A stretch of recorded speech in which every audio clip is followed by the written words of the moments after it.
VMRDA ఆధ్వర్యంలో పర్యాటకులకు ఆకర్షించే విధంగా సిద్ధం చేసిన UH-3H హెలికాప్టర్ ని సోమవారం సాయంత్రం రాష్ట్ర మంత్రులు అనిత డోలా ప్రారంభించారు.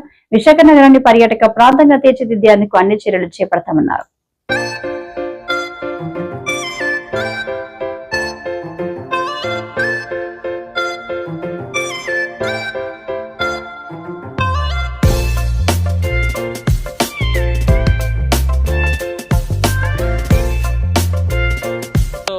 గొప్ప సంఘటనలకి ప్రారంభోత్సవాలు చేసుకోవడం జరిగింది.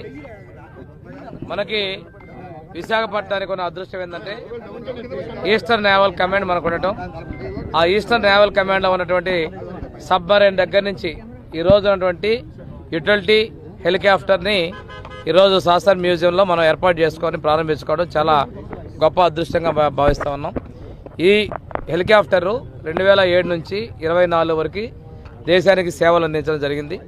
ఇది రెస్క్యూ చేయటం, పెద్ద పెద్ద డిజాస్టర్స్ టైంలో కానీ యుద్ధంలో కానీ సేవలు చేసినటువంటి హెలికాప్టర్ని ప్రజా సందర్శనార్థం ఈ ఆర్కే బీచ్లో మ్యూజియం ఏర్పాటు చేసేందుకు ఈస్టర్న్ నేవల్ కమాండ్ నేను ప్రత్యేకంగా ధన్యవాదాలు తెలియజేస్తున్నాను. ఇది 4వ ఐటమ్ వాళ్ళు మనకి బీచ్కి ఇచ్చినటువంటిది.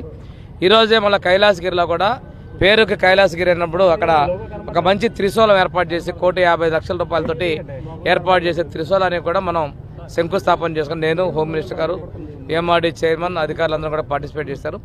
ఈ సందర్భంగా ఏంటంటే పర్యాటక రంగానికి ఎనలేని అవకాశాలను ఈ విశాఖపట్నంలో పర్యాటక రంగాన్ని ప్రోత్సహిస్తున్నాం. భవిష్యత్తులో ఆదాయం కూడా మరింతగా రావాలి. ముఖ్యమంత్రి గారు కూడా టూరిజానికి ఎక్కువ ప్రాధాన్యత ఇస్తూ ఉన్నారు.